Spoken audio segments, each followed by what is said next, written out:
today. Constructors offers great pay, health, dental, and vision insurance, paid time off, paid holidays, and so much more. Join the crew today and be a part of Nebraska's oldest paving company dating back to 1908. For a complete list of openings and to apply online, visit constructorslincoln.com. It's getting nicer outside, but it's still hit or miss in the spring on golf weather. Not at Double Eagle Golf. You're home for always 72-degree weather with no wind. Book a bay with some friends for a weekend or come by for golf and happy hour on a weekday. Spring leagues are underway, but stay tuned for info on indoor golf tournaments and book your bay for after the spring game in late April. That's all at Double Eagle Golf inside the Kinetic Sports Complex on West O Street. Online at doubleeagle.golf. Spring is a time of new beginnings and trying new things. If you haven't tried Fuhrer's cheese spread yet, the time is now. For parties for St. Patrick's Day and Easter, or celebrating the NCAA tournament with friends, there's no better dip to bring everyone together and celebrate something from Nebraska. Get to your local grocery store today and load up on Fuhrer's cheese spread. No event or party is complete without it on your table. Join On the Block and Old School live from Scissors and Scotch on 30th and Yankee Hill on Thursday, June 6th to celebrate their grand opening. Feel better instantly with a beard trim, haircut, or a traditional shave courtesy of the experienced and professional barbers at Scissors and Scotch. Stick around after your cut and enjoy a beverage in their cozy bar area, and don't worry, there's more than just Scotch. Spend your afternoon with Scissors and Scotch at 93.7 The Ticket, live on location June 6th from 2 to 6 p.m. Spring in Nebraska brings green grass and warmer weather, but it also brings severe storms which can cause damage to your home. Meadowlark Exterior specializes in hail, storm, and wind damage restoration, as well as roofing, siding, and gutters for commercial or residential buildings. Meadowlark Exteriors focuses on fine craftsmanship and proves that in their attention to detail. They offer free roof inspections and estimates and insurance claim assistance, serving the Lincoln and Omaha surrounding areas. Call today at 402-875-2956 or go to meadowlarkexteriors.com. Nebco is hiring CDL drivers for ready-mixed concrete, Husker Concrete, and Beatrice Concrete. Nebco offers great pay, medical and retirement benefits, paid time off, and we pay for CDL training. Apply today to earn an average total compensation of $50,000 to $60,000 your first year driving. From Nebco's beginning in 1908, it's the employees that have formed the company's solid foundation. Start your career today. Visit nebcoinc.com. That's NEBCOINC.com.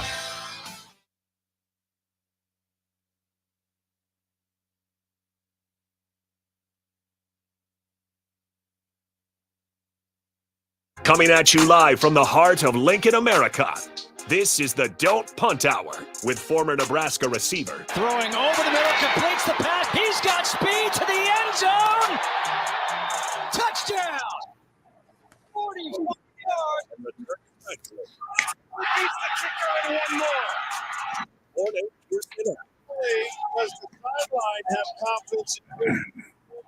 But Pierson-El has confidence in Pierson-El. On 93.7 The Ticket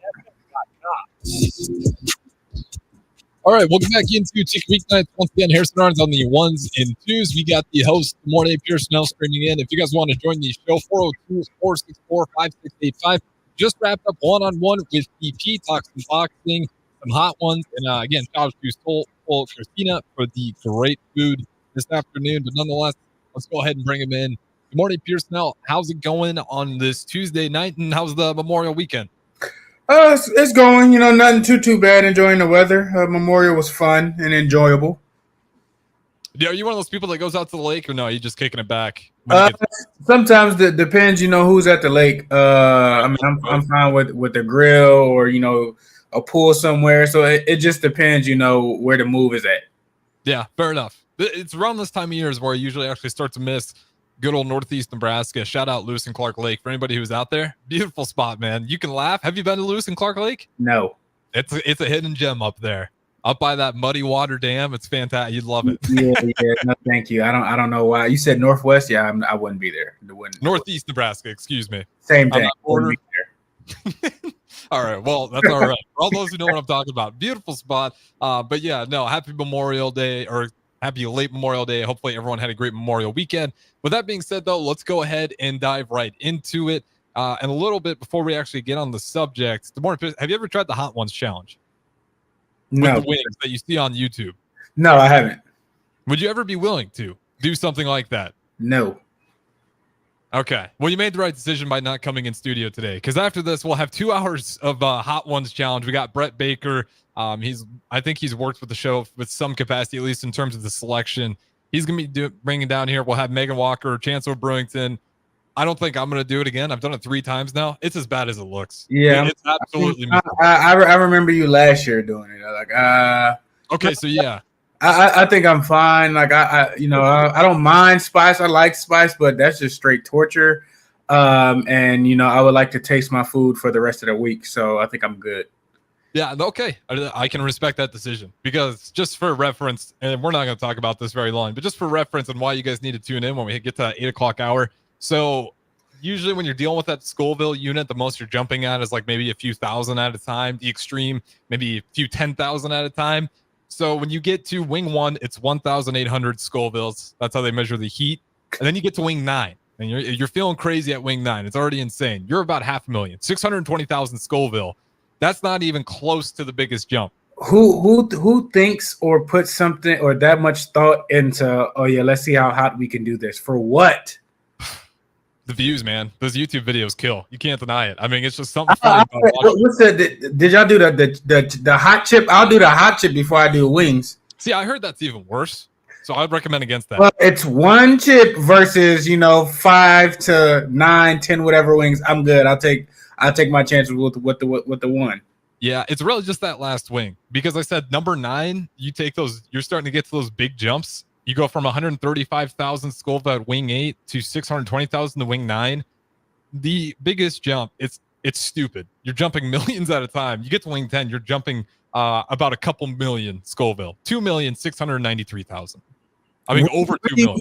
Where do you find that flavor? How do you make that one themselves? That's one they have to concoct for their own little science experiment. Yeah, no, I'll pass. No.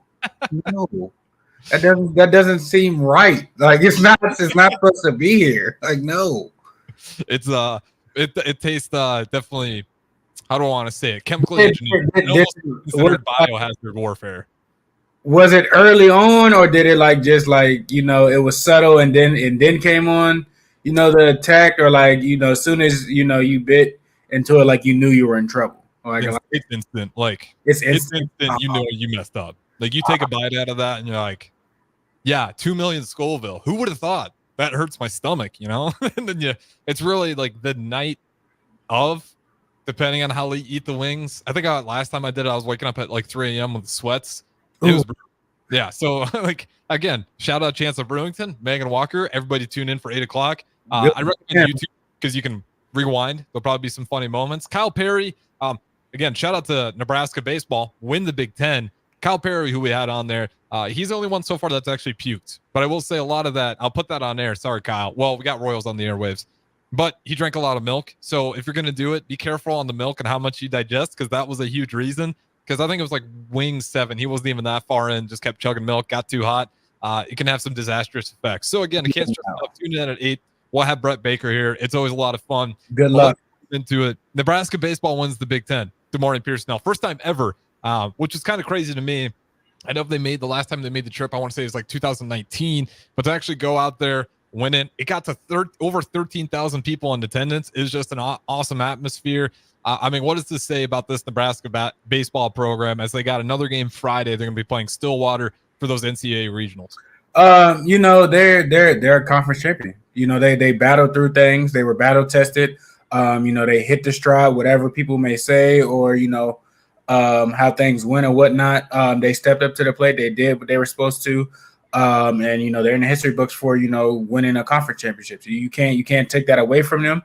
They're playing well right now, so hopefully that continues, and they get a good bid for one of the regionals. So I mean, shout out to them. They persevered through the season. Yeah, especially man, that Big Ten turnaround is incredible. I mean, it's double elimination heading into it. Mm-hmm. You always feel like, yeah, we can give up one. But when you give up the very first one, Oof. it's like really hard to imagine yourself working your way through it, not only winning the next game, but then going back, beating Ohio State after they just punished you 15-2. And then you're looking at Indiana. You got to beat them once, and then you got to look them down the barrel and beat them again, back to back, just to move on and advance to play a surprising Penn State team who is red hot. I mean, they were not playing that kind of baseball all regular season, and they come into this thing just smoking hot. Really, you give a lot of credit to their pitching, but Nebraska's able to get just enough. They get 2 runs to their 1. They seal it, win the Big Ten for the first time forever. And man, just being a Husker this year, you got They've been winning Big Ten titles, man. You know, I smell it in the air. Football's next, baby. Come on with it. Come on with it. It's laid the foundation. It's coming. We just gotta wait. So, but no, you know, it's leading, man. I'm 25. As a university, you know, it's good to see, you know, other programs and other sports, you know, do big things, and be successful and everything like that. And I feel like, you know, being successful and being around, you know, all of that breeds, you know, competitors. And, you know, I mean, we used to talk to the basketball team crazy. They used to talk to us crazy and everything like that. So I can only imagine, you know, what it is like that down there. I mean, new facilities and whatnot. So, I mean, hopefully, you know, they got to rub somebody's head the right way or find a leprechaun to get some luck going and, you know, things swing for the football. And then, you know, things will really be rolling. Yeah, it's man, it really is just kind of coming down to football here. And that seems like crazy to say. It seems like we're just cherry picking here. But again, you look around, men's track and field, Big Ten champs, women's. I think they even got the Big Ten. I might be wrong, but if not second, they were right up there. And then you look at the men's gymnastics, they're Big Ten champs. The wrestling program, not Big Ten. It's brutal. So you can at least they're up there on top of their game, still competing with the Iowa and the Penn State. Mm-hmm. And then, of course, volleyball, they're champs.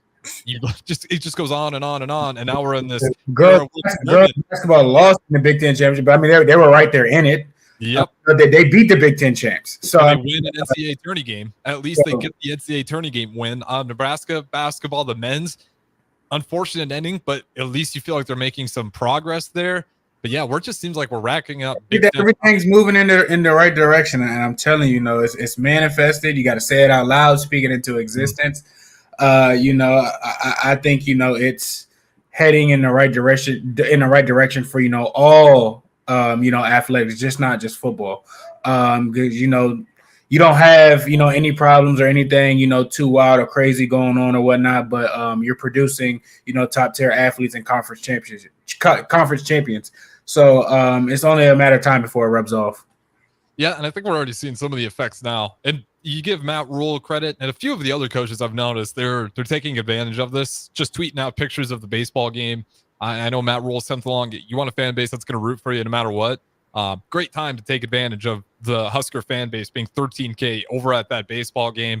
And they're really doing a good job of like marketing the program, understanding that this is kind of a crazy year. Football, again, it feels like we're picking on them, but just shows how great the rest of the university athletics was. I mean, everybody else is just on top of their game right now. And it, you know, unfortunately, it's just the football team. They're still crawling their way out of that hole. And that's just what happens when you're rotating coaches, man. I mean, that's just the reality of where things have gotten, but there's belief in the program and there's hope. That feels different than in years prior. And then when it comes to, again, basketball, even the softball team, my Lord, the softball team went after litany of injuries. I mean, they went from Jordy Ball right off the bat to just every other major player in between. And it just felt like, and they still held their own in a really impressive way. So again, just a lot of good reasons why you should smile if you're a Husker fan today. I mean, can you think of a more successful year in terms of Nebraska athletics? I mean, I'm going to get the official list here. We can actually rack them up, but man, this feels like, at least since my lifetime, the most Big Ten champs we've racked up in a single year. The other time, not too long ago, like I know it was probably one of the years, you know, volleyball was, I mean, not that, I mean, they're still dominant. One of the years that they, you know, that they won the national championship. I think, you know, track and field won the Big Ten championship. And I think soccer won the Big Ten championship or shared the Big Ten, you know, championship. So I don't know if it was like 16 or 15 or 17. One of those years. We had multiple athletic sports that were Big Ten champs. Yeah, that's a good example. I was forgetting about that year. I think you're right. I think I want to say 16 because I want to say it was like a sophomore in high school. I think it was 16. I think I'm not too sure, but I know it was on our everybody that year was on a run. If I'm not mistaken, that might have been the last time we won 9 games with football. So yeah, it would have been. Damn, 24. We'll get back to it. But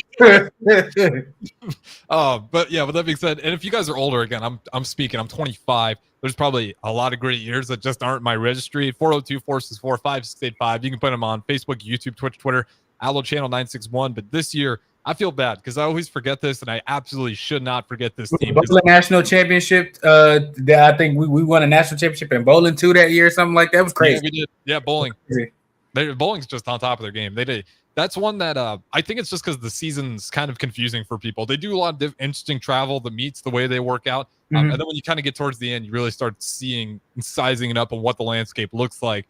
But this year, we can at least count them. And the one program, why I wanted to look it up, because I knew I was forgetting one. Shout out the men's track team. They take first. The volleyball team, they're Big Ten champs. Obviously, baseball, we just saw they're Big Ten champs. I said men's gymnastics, they're Big Ten champs. The one team that I forgot, if we had the #1 leading goal scorer in the country in Eleanor Dale, women's soccer.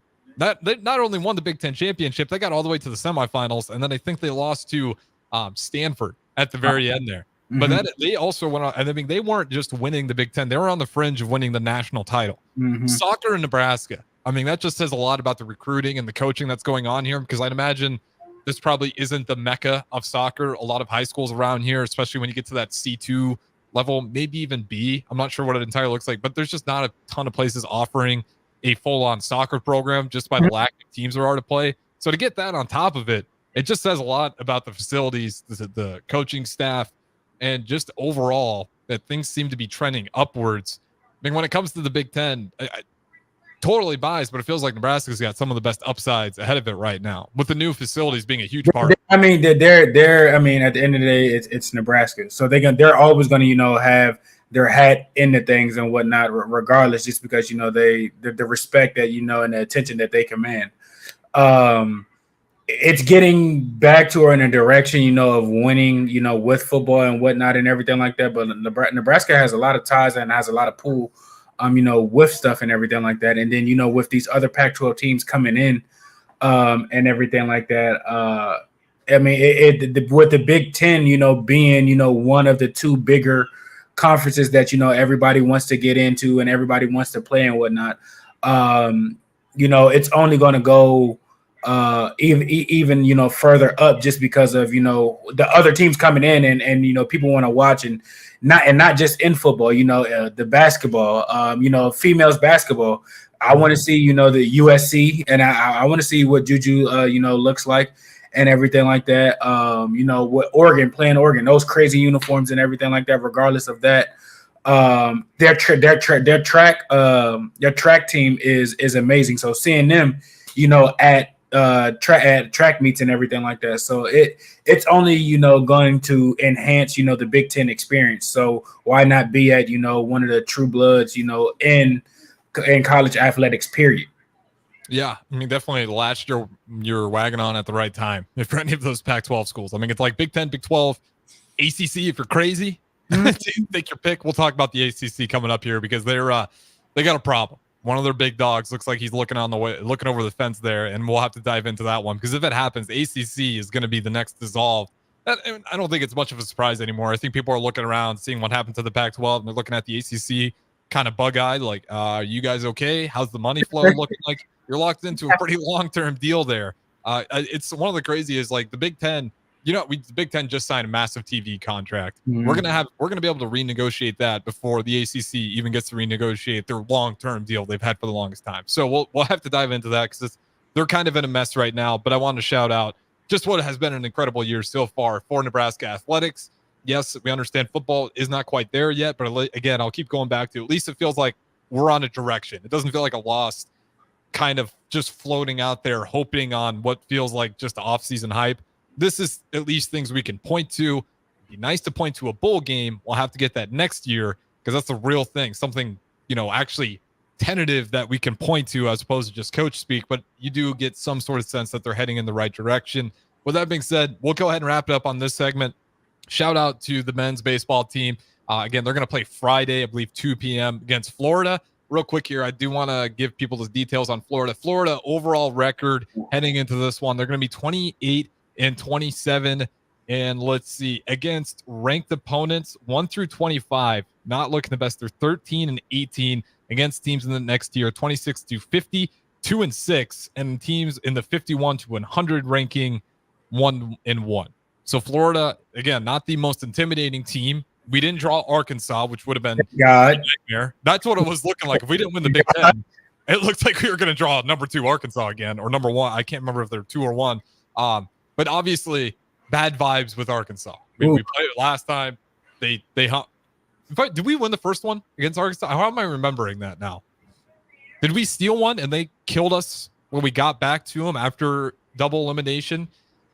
We'll have to go back and look. We had to research. I just know that game was ugly. Yeah, I know Arkansas was the one that came out victorious, but we dodged the bullet there. At least I think consider it a bullet. We got Florida. Florida, again, not the best team, but especially when we talk about the College World Series and the NCAA tournament, you get to this point, it does not matter. It's which team is hot right now. I mean, that was the purest example of Penn State. Really had no business, if you're looking at regular season, being there, and they found a way to get hot. Even Nebraska. Nebraska was a good team all season long. But that good was insane. They were hitting home runs Charles Schwab Field's a tough park to hit the ball, a home run, and they were doing it consistently, which really, if they had even close to those hitting numbers at Haymarket Park all season long, they would be destroying. They would be leading the league in home runs, because that is a tough field to hit home runs on, and they just got hot at the right time. So we'll hope that continues. With that being said, though, we'll throw it the break here. This is the Don't Punt Hour with the host, DeMornay Pierson-El. I'd be sure to stay tuned in all the way through 10 p.m. tonight, as we'll have the hot ones at 8 o'clock. Should be a lot of fun. The reactions are anyways, but we'll throw the break. Talk to you guys in just a little bit. Where will your path take you, traveler? To seek fortune in a new career, or on a journey to distant lands for a well-deserved vacation? Wherever you go, one distraction could spell disaster. You can change your fate, adventurer. Don't drive distracted. Paid for by the NDOT Highway Safety Office. If you're a homeowner or a business owner, you have a lot of projects, and no one has an unlimited budget or time. Sunbelt Rentals makes all jobs less stressful, with no need to purchase large equipment or hire a crew. You can do it yourself with rentals and everything from aerators and power rakes for spring yard work to stump grinders, concrete mixers, tile saws, and more. Check out their inventory in Lincoln, north of Cornhusker Highway on 56th Street, or online at sunbeltrentals.com. Hey, Husker Nation, Matt Davison here with 1890. It's an exciting time to be a Husker fan, and to keep that momentum going, we need your help. Nebraska's always been a leader in college athletics, and we're doing the same through name, image, and likeness. NIL is a unique opportunity for every Husker fan to have a direct impact on the success of our programs. Through 1890, 100% of your contribution goes to the student athletes. So go to 1890nebraska.com, choose your sport, become a member, and help the Huskers recruit and retain the best. Go Big Red. Go Hog Wild Pit Barbecue. If the week's been too hectic to even think about dinner, or your family can't handle one more night of leftovers, then it's time to let Hog Wild do the cooking. Hog Wild's family packs are one heck of a good deal for a complete barbecue meal loaded with all the smoked meats, tasty sides, buns, and sauces you need to feed your family. Order online at GoHogWild.com. Hog Wild Pit Barbecue, 3210 Cornhusker Highway in Lincoln. But don't be late, we close at 8. The need in our community, if you just look at the numbers, it's frightening. We're serving over 1,000 kids every day.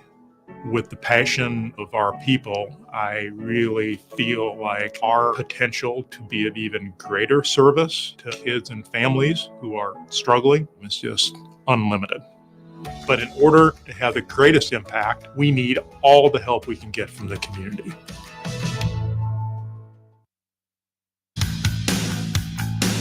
NEPCO is hiring CDL drivers for Ready Mixed Concrete, Husker Concrete, and Beatrice Concrete. Nebco offers great pay, medical and retirement benefits, paid time off, and they pay for CDL training. Apply today and start your new career with a $2,500 hiring bonus. From Nebco's beginning in 1908, it's the employees that have formed the company's solid foundation. Start your career today. Visit nebcoinc.com. That's NEBCOINC.com. Sandhills Global is hiring. With their fast-paced, growing culture, they have hundreds of new openings in sales, marketing, traveling support, software development, web design, and more. Full-time roles offer a 4.5-day work week, along with flexible internships in most areas. Career and internship opportunities are available at our global headquarters in Lincoln, Nebraska. Find your fit today at www.sandhills.jobs.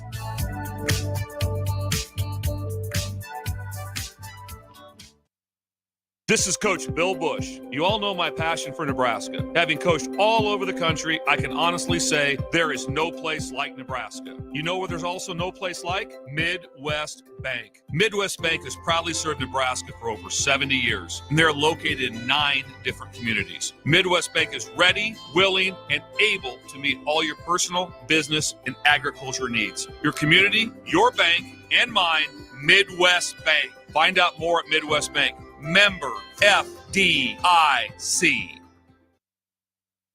Your business runs like a well-oiled machine. It's important that your actual machines do too. Stern is here to make sure you don't have to worry about that. They provide solutions for heavy equipment and automotive fuels, lubricants, and equipment guard options. And with Stern's commitment to customer service for the past 40 years, you know you have a partner to help support your operations for years to come. Contact Roger at Stern Company by calling 1-800-477-2744 or visit them online at stern.co. Stern Company, where problems meet solvers. The Mill Coffee and Tea, formerly with only 4 Lincoln locations. Guess what? What? There's 5 Lincoln locations now. Oh my gosh. That's 25% more Lincoln locations than there used to be. Can you even imagine a world where there's only 4 Lincoln Mill locations? Feels like ages ago. We were all so young then. The Mill on 11th, located right alongside 93.7 The Ticket Studios, 1040 O Street. Hey guys, it's Bill Bush. Next Ag Appraisal and Realty has opened a new location in Pender, Nebraska, in addition to their office in Lincoln. The real estate world can be confusing, so why wouldn't you want an expert helping you every step of the way? If you're looking to buy or sell farmland in Nebraska, Kansas, or Iowa, give Ethan Sorensen a call today at 402-380-0432 or visit them online at nextagrealestate.com. Next Ag Appraisal and Realty with locations in Lincoln and now Pender, Nebraska. This is the Don't Punt Hour on 93.7 The Ticket and theticketfm.com. Here is your host, DeMornay Pierson-El. All right, welcome back into Ticket Weeknights. This is the Don't Punt Hour. Harrison Arns on the 1s and 2s as always. We got the host, DeMornay Pierson-El, streaming in, and to my left here, the anxiety's building already. If I look over to my left on camera 4 here, you can see, well, maybe not so much. We got the milk and waters and the paper towels. DP's getting it all lined up in here. Brave souls we have coming in here. Again, if those guys are on their way listening, I'm not going to partake in this one. Maybe I'll have a 1 through 3 for moral support, but when we get to the bomb and the 2 million Scoville, as we talked about, not going to be doing that. Be sure to watch at 8 so you can watch those guys do it. You don't have to go through it yourself. But on the other side, I mentioned the ACC and the dire trouble they're in. They're lucky that they have North Carolina, and that's the university we're going to be talking about, because that's one of the teams that is kind of hinting at wanting to go out the door if things do not get better soon. And the problem with this is that the ACC is locked into a pretty nasty deal. There's just a few other things to consider. But before we dive into it, what's your speculation on the ACC? Do they have time to figure this thing out, or do you think they're going to dissolve into what is the Big 12, Big 10, SEC? Because right now it looks like we're in 3 kind of major Big 12s. Me personally, I still would rank the ACC higher than the Big 12. I don't care what Colorado and all the other schools. They have flashy offenses, but I mean, you have Florida State, which was just undefeated, Clemson, UNC, Miami's still in there. I think Notre Dame is not in there. They're independent for football, but basketball they're in the ACC. Louisville. So I mean, they have quality teams that generally do good, and I think with certain universities, Clemson's still in there. With certain universities speaking up, I think they will want to get something to keep things happy. But I'm not sinking the ship or jumping ship and everything like that. They got some things that they want to iron out to make some of their their big dogs happy, which I mean, to keep them, I mean, you should, because I mean, where's UNC gonna go? They're not an SEC team, so if anything, the Big Ten seems more reasonable, but I'm not too concerned about it. You still have good football programs that's there. I mean, and basketball, I mean, you run it. Excuse me, you run it. I mean, basketball runs through the ACC. I don't care what anybody says. Yeah, I'm with you there. That's still basketball, still ACC for me. You're hard pressed to find a better conference top to bottom. So it's like, okay, well, you might jump ship for football, but I mean, basketball not going nowhere. And honestly, basketball might be, the breadwinner for the ACC right now. Football times, have changed. Back then where Jameis Winston was at Florida State, Clemson, was dominant for a period of time and everything like that. Clemson's on a little bit of a downfall, but they'll get back to them being them. So I mean, Duke's not terrible. They've produced some first round talent with football and everything like that. So I mean, they can threaten to go and everything like that, but if UNC does go, I think they hurt their university more so than hurting the ACC, honestly. Well, I think you're definitely right about the basketball part, and I think that's why UNC is kind of hesitant too. So I think they understand it's like, this is our cash cow's basketball, and the ACC is still basketball. Like, I mean, maybe you're watching ACC for football, but most people are tuning on ACC during the regular basketball season or March Madness, see which ACC teams are in there. They usually get at least 6 of them. I mean, the ACC's usually got a pretty deep bid for obvious reasons, but it is interesting because just looking at these numbers, and this is from Inside Carolina coming from 247 Sports. The ACC, they actually paid out $8.1 million per school in 2000. That was the most than out of any of the conferences. The ACC was actually paying the most out per school. And where they say the problem really started with the money is surprising, because this is one of those schools that you mentioned in Clemson, or excuse me, not Clemson, but some of those other schools like Syracuse. So since 2000, there's been some mistakes. They quote, during the first round of conference expansion, what did they do? They wanted the ACC conference to dominate the Atlantic coast. So they brought in Miami, Syracuse, Boston College. They're thinking those are massive TV markets. What they didn't account for was the professional teams that already reside in those locations. And it really hurt them financially. So they weren't getting the money back that they thought. And the other thing that really killed them was this rush to lock in a deal, what that is called the grant of rights with ESPN in 2016.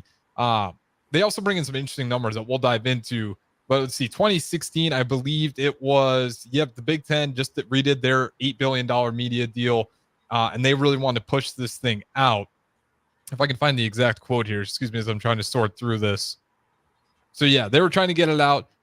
Wanted an ACC network. ESPN was a little bit unsure, but that's what he wanted. Legacy 2016, part of the deal to get ESPN to buy into the ACC network. This is part where ESPN's unsure of it. They make it a 20-year deal. And that is where you get the grant of rights. A 20-year deal is brutal. And that's what I'm talking about. The Big Ten, even though we just signed this massive deal, we're still going to be able to revise that before these guys even get done with their 20-year-long grants of rights deal. No fluctuation whatsoever. They're locked into that thing. And another thing that brought up that's interesting is their graduation rates are, I shouldn't say their rates are lower, but just overall student body smaller. The Big Ten, SEC, they're getting about 30,000 kids. And there's ACC, you're looking at about 17,000. They say that's another thing where they kind of miscalculated, where they're not getting the same. I mean, you start adding decades of thousands of people that the Big Ten, SEC are getting over year 17, 18,000. I mean, this is all kind of surprised. Did you see any of this coming with the ACC? Especially that 2016. Not necessarily, but some of those schools are a little bit more prestigious. Not to say that some aren't, or some are better than the next. But I mean, some of those schools are private schools. If I'm not mistaken, I think Boston College is a private school. Syracuse, that they're prestigious in certain things, journalism, TV broadcasting, and everything like that. So it's a lot harder, to get that, to get people to go to, for school and everything like that. So I think that was kind of a miss, or they thought, stuff would be a little bit different. If they accept a little bit more people in those schools, the numbers will fluctuate a little bit more. But I mean, as you said, I mean, it's a smaller school. The numbers aren't, hitting the same. And some of those schools in the ACC is harder to get into. Miami's not easy to get into. Boston College's not easy to get into. Virginia's not easy to get into. So I mean, you Florida State's, not easy to get into. Yeah, UNC, the team that wrote this UNC's not easy to get into. UNC's not easy to get into. Duke's not easy to get into. So I mean, unless you got the hookup, or you got Ivy League offers from Yale and some of them schools, you're not going even try and apply to, because it's like I'm good on that. NC State's not easy to get into. So it's those schools are a lot more snobbier. They're a little. I'm not saying their standards are higher, but I mean, they simply are higher. There's less scholarships they're giving out. You got to be better than the average guy. I mean, the things that are harder to get there. The law programs, the doctorate programs, the nursing programs. The biology programs and everything like that. Like, not everybody's not going for that, and they're taking the best of the best for that. And the best of the best do got, Yale, do got Harvard. They do have, anywhere that they want to go and whatnot. So I don't think it's necessarily the ACC's fault, but they kind of have to either add bigger schools or add, some of the smaller schools. Maryland left. That I feel like that hurt them big time in the ACC. You could have added Temple. You could have added, some of these other schools to, counterbalance. That Rutgers left. That hurts. So you missing out on some of the main markets that can, that would have been better for you. So I don't think it's necessarily the ACC. Some of these schools might have to, open up, to take more people in to kind of, balance that out. Yeah, and that's where I think the ACC is kind of cooked, because I don't see those schools doing that. I mean, they live on that level of excellence. That's why that out-of-state tuition's incredibly high, because it's like, listen, like, we got enough people trying to come to this school. If you really want to come here, not only do you have to have the grades to back it up, you better have some money as well, because I get it, you're gifted and talented. We got a ton of those people, let alone in-state, and then let alone all the out-of-state. If your grades are good enough, we really want you, then maybe we'll give you some money so you can make sure you get down here and you can be part of whatever advanced program we want you in. Yeah, I don't think those schools are going to flip philosophy, because I mean, that's their whole DNA, is being prestigious. But I mean, it's one of those things where they're gonna weigh their options, and if it doesn't get better, I mean, they're sitting at about $35 to $40 million a year less than what the Big Ten and ACC are making year after year. So it is going to get to a point where they're just not going to be able to compete facilities wise with these TV deals. They're not going to be able to, because you don't see it right away. But when you're in 2000, you're the one giving those schools the biggest checks. Then you flash forward to 2024, and you look small compared to what the Big Ten and SEC are offering. You say that, but with the playoffs expanding and all conference championships get in, if you win your conference championship, you got at least a locked spot. So if you UNC and you leave, where you at to where you kind of are becoming the big dog. Y'all got a lot of draft picks on the football side. Just speaking football side, you got you got people that are getting drafted, early on and whatnot. Are you really trying to gamble and go to the SEC and compete with Texas, Bama, LSU, Ole Miss, Mississippi State? Are you really trying to go to the Big Ten and compete with Ohio State, Michigan State, us and SC and Oregon and all of that? Or are you kind of sitting back and you can control your own destiny with winning a conference championship and at least solidify 1 through 8? You might not get the back end of the 12, but you'll get a conference championship spot, or if you second in your conference, you'll get that. So, and the ACC might not be as dominant, with like high competing teams with multiple teams in the top 25 or not, but they have been in the recent past, and I think they're working over their bumps. But I think some of those universities will get back to what they were. Mm-hmm. It's tough. It's a tough chair to be in because you're sitting there and you have to decide where do you go if you do leave. I think it's going to be flash forward another 4 or 5 years when the Big 12 is possibly dissolving, and I think that's the next major phase is like when the Big 12 dissolves. I think the ACC will kind of follow foot, and I think those two will just kind of collapse at the same time, and everybody will funnel in to the two major this is total speculation, but I do think they're going to try to sit this thing out for a while because this is if their main goal is to win, you stay in the ACC. That makes the most sense to me. Basketball looks the best. That's probably one of the better conferences, arguably the best conference for basketball. Their soccer is typically good. Their field hockey is typically good. Their lacrosse is typically good. Yep. So I mean, it's not like they're lacking in other sports. Like UNC does numbers, in other sports and on the academic side. So it's like you might be, the bratty child that just wants his way and you want it right now. But I think, if they make a move too early, it would end up like hurting their university more so than hurting the ACC. Yeah, I think they wait for the other shoe to drop. I think you're in a position right now where you just soak up as much winning as you can in the ACC.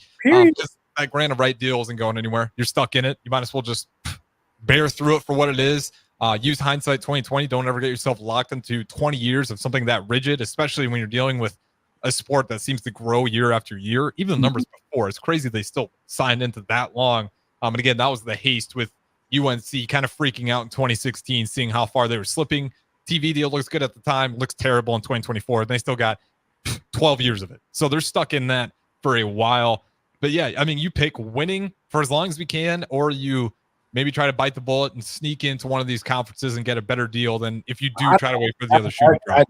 Like I said, I think if the ACC, if UNC goes to the SEC, they're not an SEC team. If UNC goes to the Big Ten, they're not, quite frankly, a Big Ten team. Can they like manage it? Like maybe, but you're winning. You're between you and Clemson.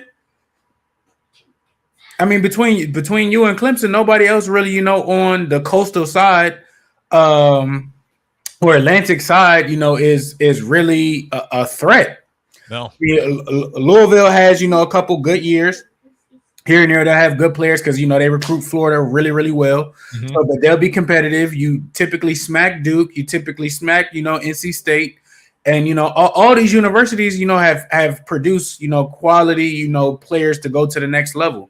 So I just don't think it's smart. Like I said, you got a guaranteed lock in as long as you take care of the ACC. Yeah, and I think that's probably what they're going to do. The way I kind of piece this together with that meeting that happened last week in Florida, it seems like they're just trying to put pressure on them. Put pressure on the ACC. Like, let's try to, even if this thing doesn't last forever, let's clean up as much as we can now and ensure that we're on top of our game so that if we do get to a day when we're kind of cornered into a deal, let's make sure we have some good things going for us so that we don't just have to take the worst raw deal that's out there and we can actually have some things to offer and say why we deserve to get paid more than maybe the Big 12. I mean, this is the way this thing's going. It's all speculative, but certainly these conferences look like they're getting weaker as the Big 10 and SEC continue to get stronger. Yeah. I mean, we just saw the Pac-12, they're dead. The Pac-12 is over now. And one of their last things, you can still go back, watch it. Pac-12 baseball men's title. That was the last play from the Pac-12. Yeah, it's crazy to think about. But the Pac-12 is no longer a thing. I can't imagine the Big 12 is that untouchable. I'd imagine there'll be a day or maybe even already happening where those conversations are being had.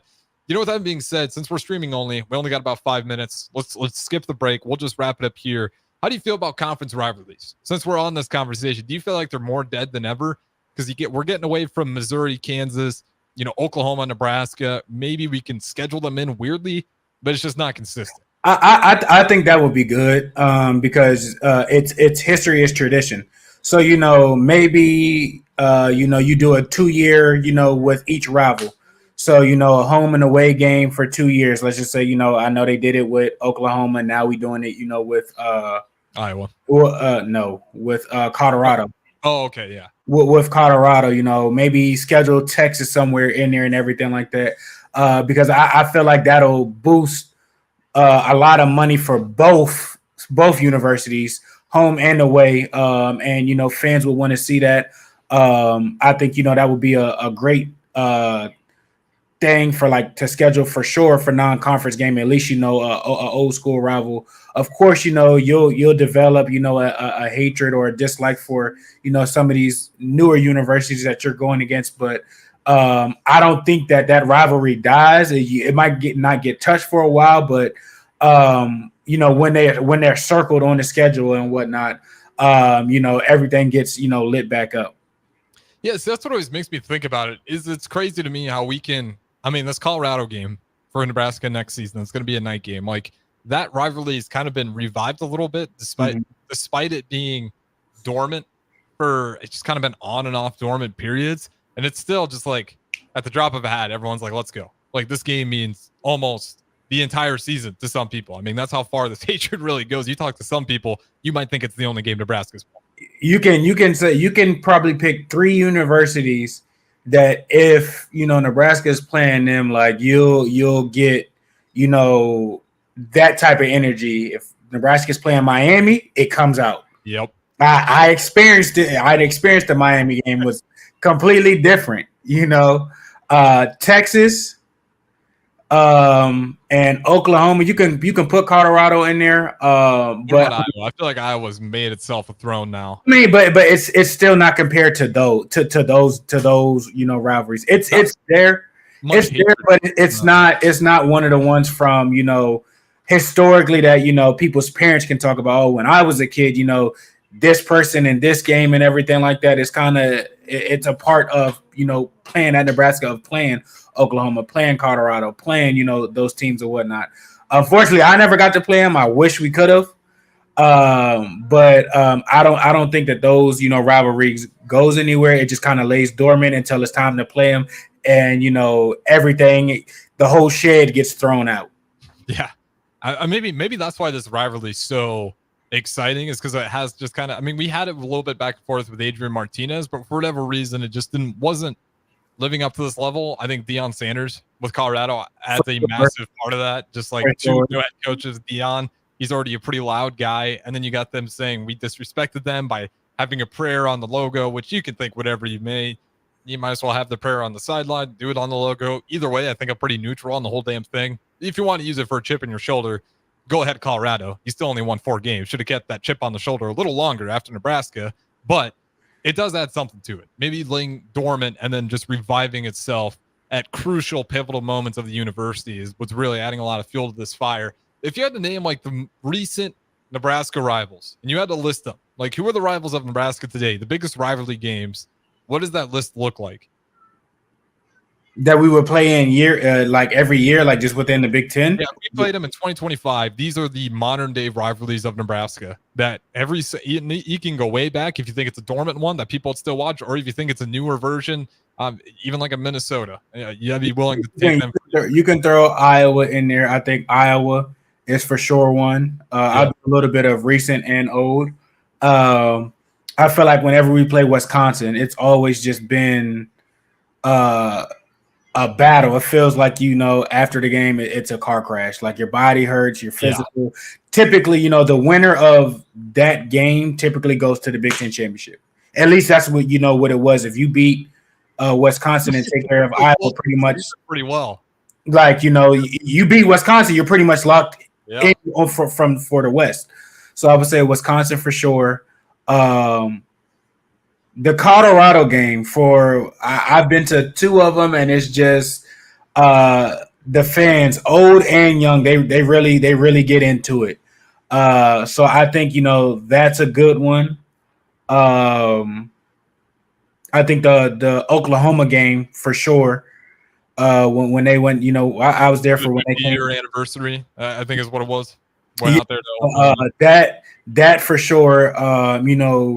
definitely got some things, rumbling and things, situated, and the hatred on both sides came out. There's a distinctive, dislike on both sides. They don't like us. We don't like them, period. Mm-hmm. Same thing with Texas and Miami. Like, I think, and I wasn't really part of, the K-State, the Mizzou, never really got to play, those type of teams and everything like that. But I know going back to, those Big 12 days, those were huge matchups. Yeah, big time. But I haven't seen it, recently with, firsthand. So I can't really say them. I can only speak on the ones that I've seen or been at.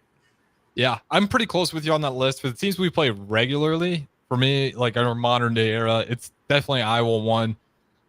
I honestly want to slide Minnesota at 2, just because I feel like Minnesota just does some things that every year, maybe it's not the player. I mean, it feels like we never wake up for that game. I would say Northwestern when Fitzpatrick was there. I would say Northwestern, whatever it was, like, yeah, man, they're going to be well coached. Like, they might have not been the most athletic guys, but they were so annoying, and it was just like not that they would never go away, but it was just the tryhards. You can kind of say just they always rubbed you the wrong way. Westy had the Hail Mary, fresh. Like, we've never really, I would say, like, blown them out. That's always a tough, irritating game for us. Really, the only time we've blown them out in recent history, not even recent history, just you can go back. Man, you can probably go back really far. We don't ever really seem to blow Northwestern out. Would have been Scott Frost, the best 3-win team. Whatever, I can't remember what season that was. That team, maybe where we had the all-white unis on. I think we blew them out like that time, and we still, had 2 touchbacks, 2 touchdowns that got off the board because fumble going across the line or whatever. But they were always annoying, and playing at their field is terrible. Field is awful. The lights are terrible. You can't see the ball. It's just Well, they're building a new stadium finally. I would say them more than Minnesota. Just me personally.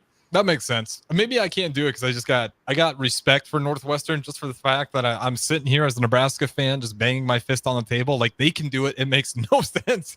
Like, I always use Northwestern as like, they don't have excuses. Why the hell do we have excuses? We got more money. We got a bigger fan base, better facilities, better recruiting, and they're better than us. Make that make sense. It doesn't. Someone's failing at their job. That's what it comes down to. That part, you just said it right there. That's it. So their coach is getting, what he needs from his type of players, and he's getting the type of players that fit his system, and it's working consistently more than it's working where we're at. Period. Yeah. I'm with you there. That's going to wrap it up for us as we got people starting to shuffle in here. Anxiety looks high as the Hot Ones Challenge is 3 minutes away here. So should be a lot of fun. Again, check out the streams, Facebook, YouTube, Twitch, Twitter, Allo Channel 961. That's going to be the best way to enjoy this whole experience. But that's going to wrap it up for us. Shout out to DeMorney Pierson-El, the host, as always, for streaming in with me. And again, be sure to plug into these streams because it should be pretty exciting here shortly. Again, shout out to DeMorney Pierson-El. I'll talk to you again tomorrow.